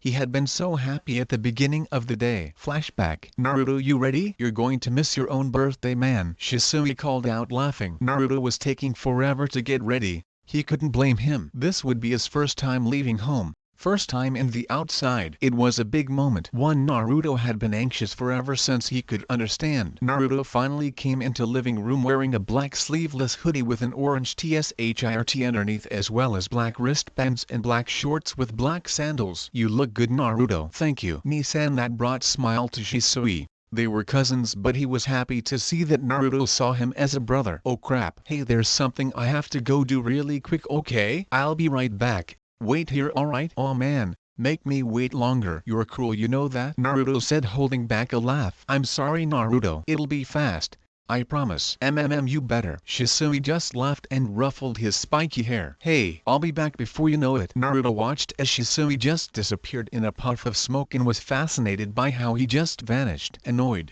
he went and sat on the couch. About 10 minutes later and he heard the lock jingling around, then the door open. He thought it was Shisui. Ni-san. Wait. Who are you two? These two people had masks and a black cloak on. He'd never seen anyone with the animal masks before. Well, he did see Shisui's old one and Yagao's before, but those had some color, some identity. These masks were blank, stripped of individuality and colorless. They just stared down at Naruto. He didn't know what was happening, but he felt that something bad was going to happen. He had no skills to defend himself. Yes, he was learning, but that would not matter, not against these guys if they wished him harm. He was powerless and could do nothing. He was trying to think of what to do. He was so scared. He started to shake. They were releasing some weird feeling that he'd never felt before. It was like they could put their thoughts and feelings of wanting to kill him into the atmosphere for him to feel and crumble under. He fell to his knees, and in so much fear he was crippled. He couldn't move a muscle. All he could do was watch as one started slowly walking to him. He watched as he drew his katana. It was a rather beautiful blade. Naruto loved looking into the blades of different swords, always feeling like it always held a different story. Never thinking he'd look at one in this way. The sword's tip was facing the ceiling and in a motion, started coming down to cut his head clean off. Naruto watched, and at first it all happened so fast until it was 8 inches away from his neck. He looked at the blade and it felt like time slowed down. He could watch in extreme detail as his death approached him. For some reason he couldn't close his eyes, but they also burned. It was an odd sensation, and Naruto wanted all of it to end. That was when there was a blur in front of him, a clang sound, and the two intruders were dead. He blinked a few times, spacing out. He couldn't hear who was calling to him. All he heard was muffling. His vision was failing him and he started to fall back. Shishi caught him as he passed out and noticed Naruto's now awakened Sharingan. Naruto, I'm sorry. Shisui started crying. He never imagined someone would attack the house. For 4 years there was no incident. He got complacent, a mistake he'll never make again. Now there was an issue at hand.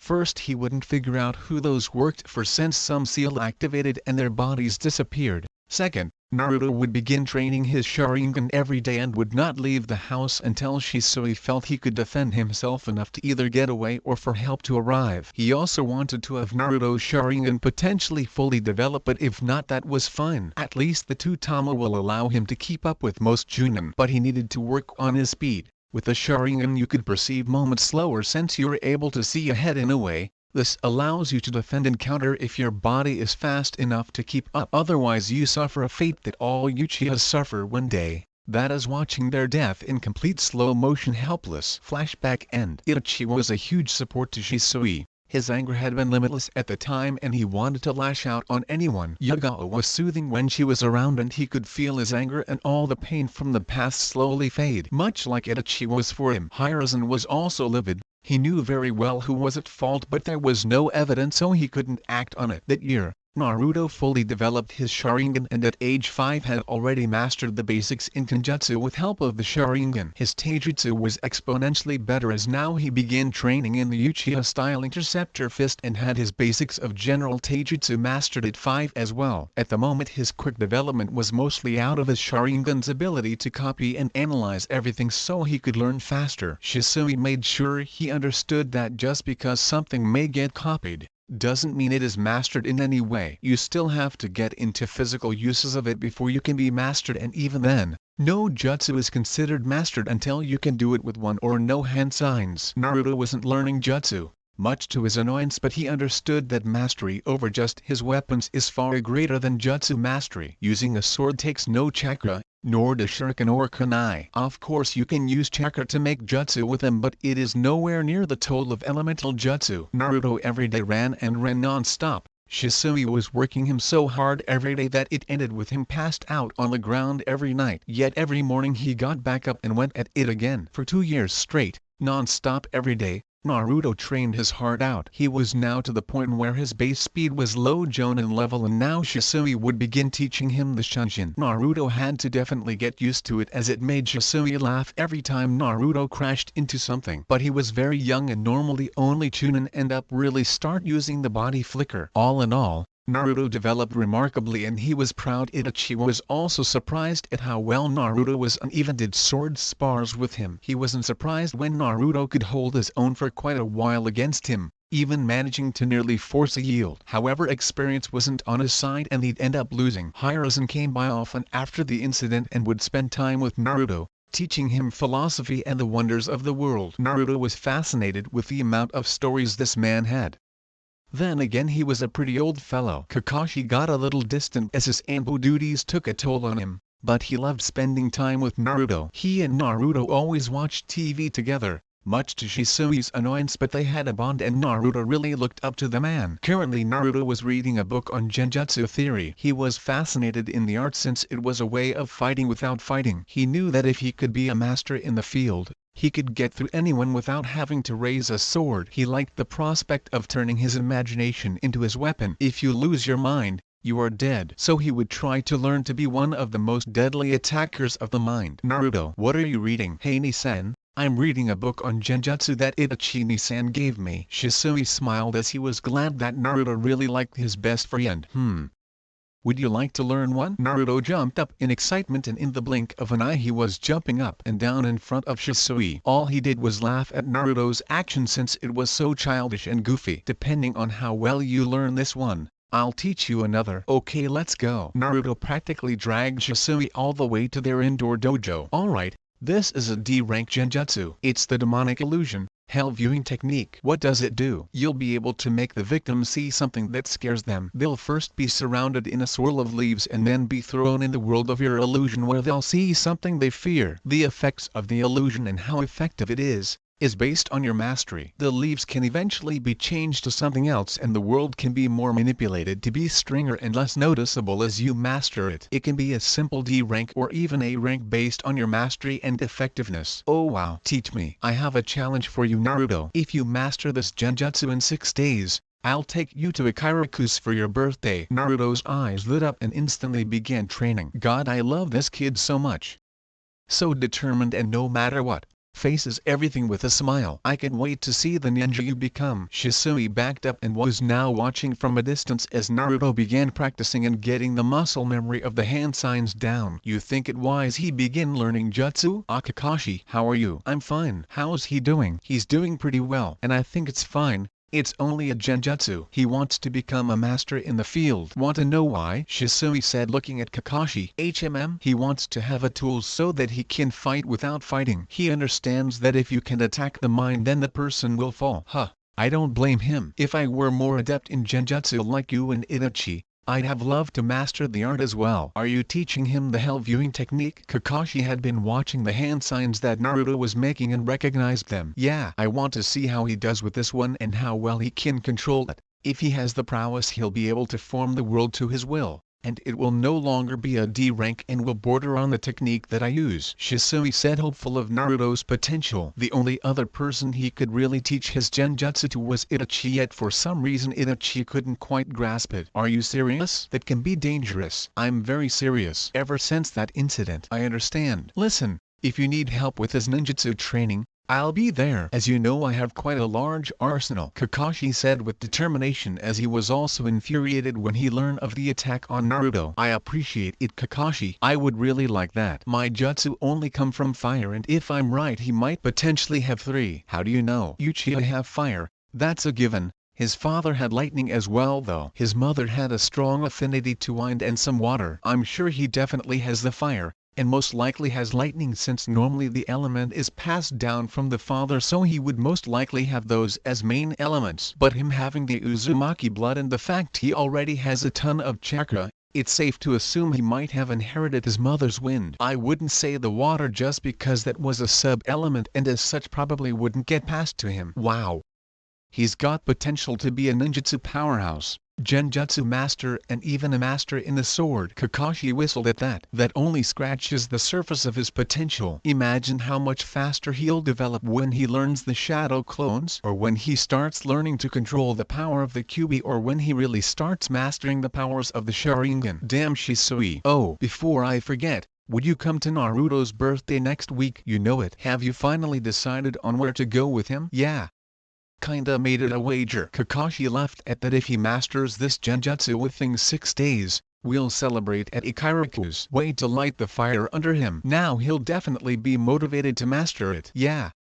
I'll take him there regardless. He loves their ramen and I want him to be happy his first time out of the house. Haha, you can be cruel, Kakashi said laughing, since if Naruto doesn't master it he'll be upset since not only he couldn't master it but also won't get ramen. It would be a nice surprise, or a great reward. Man, you know, I still don't know what to gift him. Yeah, you always were over the top with your gifts, but they truly were useful and held sentimental value. Yeah. He's so young, I don't want to have him burdened, I know he really wants to learn. Maybe I'll teach him the Uchiha signature jutsu. That would mean something. His first ninjutsu should be none other than the family jutsu. Hey Shisui, I wanted your permission on something. What is it? You know how much I loved Sensei. As such, Naruto means a lot to me if he has a strong lightning affinity. Of course Kakashi, it would be an honor if you taught him your jutsu. Kakashi nodded thankfully to him. Everything seems so happy now. They felt like it could never end as they watched the bundle of joy train in front of them. Hokage office. Itachi-kun, how are you? Not well, Lord Third. The clan is dead set on their plans. I fear within a year at most they'll revolt. Hiruzen lost his smile. This was serious. He didn't want this to happen. He really truly cared for the Uchiha, no doubt about that. One of his best friends had been an Uchiha. This would only spell disaster for everyone. Anything that we can do at this stage in the game, I'm doubtful. Hiruzen looked down, however he looked into Itachi's once more. Shisui told me that if all else had failed, he had a plan. I trust him. Bring him in tomorrow. Hi. Next day, Hokage's meeting room. In the room when Itachi and Shisui both appeared in, they noticed Hiruzen along with the village elders. Danzo being to Hiruzen's right with the other two, Homura and Koharu to the left. Thank you for coming. Before we begin, can you please brief the elders on the situation? Shisui and Itachi gave them the rundown on the situation. They looked shocked and worried. Except for Danzo. He seemed to have had knowledge all along in some way. He couldn't be behind it all. Could he? Hiruzen, I've told you from the beginning, the Uchiha are not to be trusted. It was only a matter of time before a coup took place. Danzo, how dare you? Do you forget that one of our closest friends was Kagami Uchiha? Minato was one, for crying out loud. Hiruzen said, they are the few versus the many. They truly valued the village over the clan. However, the Uchiha now can't be trusted. We must strike first and take them all out. Danzo, enough of this. I will not strike a leaf ally. You're too soft, Hiruzen, Danzo said in disgust. Lord Third, if I may, Shisui said. What is it, Shisui? Please tell me you have a plan. Enough, Hiruzen. Don't listen to this Uchiha. We must strike. Silence. Go ahead, Shisui. I can stop the coup. In 5 days, they will gather the clan. I will use my Kodo Matsukami on Fugaku-sama and he will end the revolt. What? How? Danzo asked. My Kodo Matsukami is a special genjutsu, the strongest there is. I can activate on someone and practically control them. I can alter memories or fabricate new ones. I would make him believe that he no longer wants the revolt and plan for peace. He would never know. He would think it's what he always wanted out of his own free will. The entire room gasped in shock. The implications and use of such jutsu were absolutely crazy. This was pretty much the pinnacle of genjutsu. Danzo narrowed his eyes. He didn't trust such jutsu in the hands of an Uchiha. Hiruzen gained hope that maybe this could work while the elders were caught in the middle. Itachi looked at Shisui in concern. He knew from what Shisui said what the cost was, and even if that wasn't an issue, it must hurt knowing that you are just controlling somebody to your will. Shisui had his eyes closed as he was thinking about what he just suggested, but there was no other choice. This had to be done. Very well, Shisui. I will allow you to do this. Hiruzen, you can't be serious. Enough, Danzo. Hi. Thank you, Sandaime-sama, Shisui said with a bow from his kneeling position. 5 days. In 5 days the revolt will be over and they can be peaceful within the village. Naruto wouldn't have to live through civil war and he could meet his Uchiha clansmen. In 5 days everything could be over and they can continue being happy together. Itachi, Naruto, Kakashi, Hiruzen, Yugao. They can all be together secured in 5 days. Shisui and Itachi were walking together and had been silent for a while. They didn't really know how to feel. Things would end in 5 days, but also Shisui would carry the guilt of know that he's manipulated someone's mind to his will. Shisui, are you sure? Yes, Itachi. If I do this the revolt is over. We can live in peace together within the village. Naruto won't have to live through civil war and we can all be a family. You, Kakashi, Naruto. It's for you guys. Shisui, listen friend. Don't worry, okay? I got this. Shisui said smiling. I'm going to go see Naruto's progress on the genjutsu. See you around, Itachi. If it's for you too, I'll do anything, no matter the cost. 5 days later Shishi woke up and walked into Naruto's room. He wasn't in there. That was puzzling to Shisui. He must have trained all night. He went into the dojo and found Naruto laying on the floor with the widest smile he'd ever seen. For you and Itachi.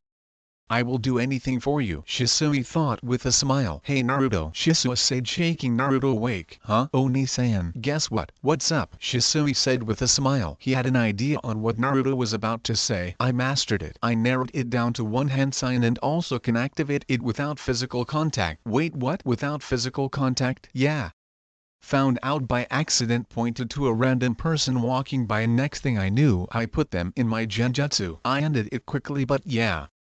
I don't need physical contact to use the genjutsu. Naruto, am I in trouble? Sorta. Not really. Next time don't just do that, but I understand that you didn't know you could. But I'm proud of you, Naruto. I didn't think you'd have such mastery. Not even I can do that genjutsu without some sort of contact to get my chakra in their system. Woni-san, I'm awesome. Hi, yes you are, Naruto. He ruffled Naruto's hair. You might very well surpass me one day, Shisui thought with a smile. So now what will I learn? I'll give you a scroll later. It'll have a few things in it. But as the deal promised, tomorrow we'll go to Ikiraku's for your birthday. Yeah. Ramen. Hiya, go get some rest, Naruto. He nodded his head and left to go get cleaned up and rest up. He was so excited and couldn't wait for tomorrow. He thought it was going to be the best day ever. 4 hours before clan meeting. Lord Danzo. You wanted to meet me? Danzo stood in front of him and nodded. He looked at him impassively and just internally judging the Uchiha in front of him. How do you know this will work? The genjutsu can just be broken. It would only end or change on my choice. Even if I died, the jutsu would remain active. Yes, but what of the other Uchiha? Surely there are many that would revolt regardless. How can you be sure of that? How can you be sure that in the future the same situation won't happen again? What do you mean? Let's say it works out now. What's to stop the clan in the future from following the same path down the road? It got here now once. Even if you stop Fugaku, the generation has already decided to take action. What stops them? Fugaku-sama will. They'll listen to him. I doubt that. As such, I believe I shall take your eyes and keep them in my safekeeping. Danzo lunged at Shisui, trying to take an eye from him. Forgive me. Kodo Matsukami. Shisui began walking away from Danzo when suddenly out of nowhere he felt a punch to the gut and kick to the chest. The hell? He saw Danzo appear in front of him. He was extremely confused at this. He also noticed that he felt strangely now, like he was getting weaker and weaker. Danzo came at him again, attempting to get an eye, and Shisui's eyes widened. Danzo came so fast, there was no time.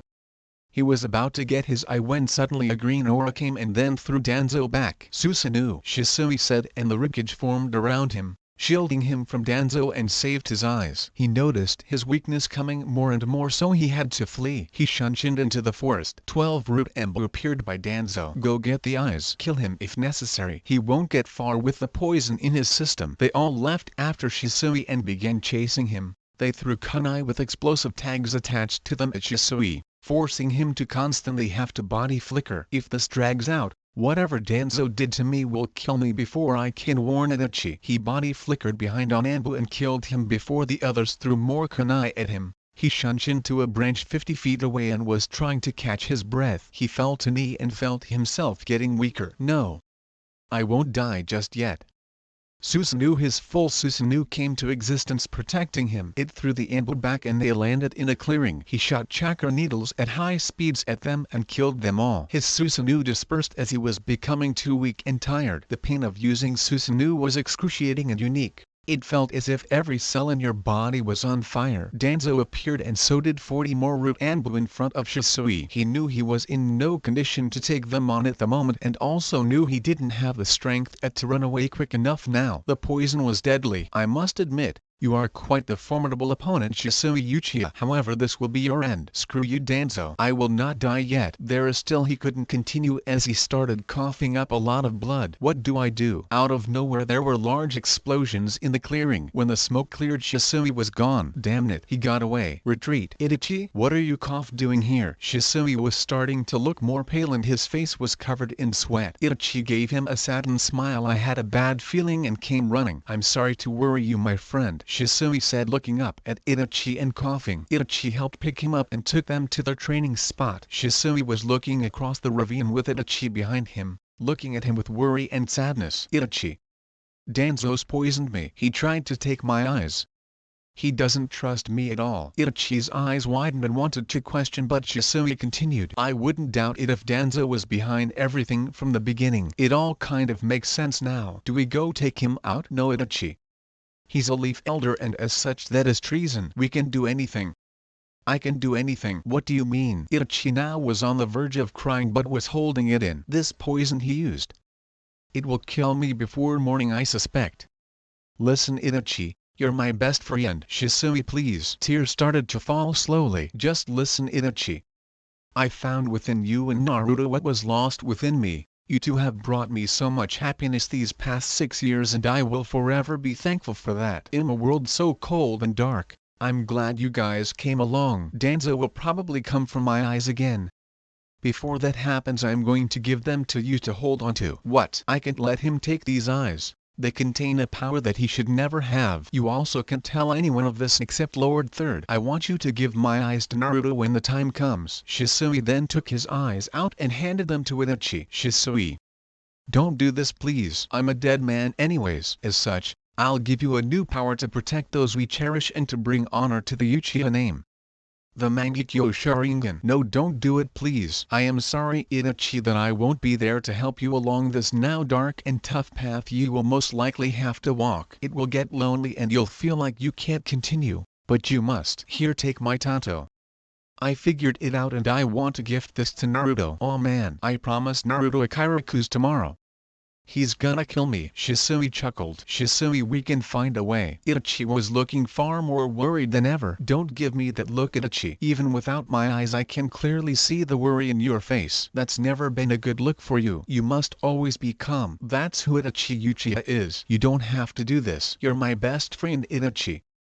Look after Naruto and Sasuke, okay? Protect them and the Uchiha name. Shisui began to take a few steps back. If you're truly my friend, you won't stop me. He then took a step off and fell backwards into the ravine. Itachi lunged forward trying to catch him but couldn't, and when he was out of reach he shouted Shisui. He stood up and overlooked the ravine, tears flowing from his black eyes.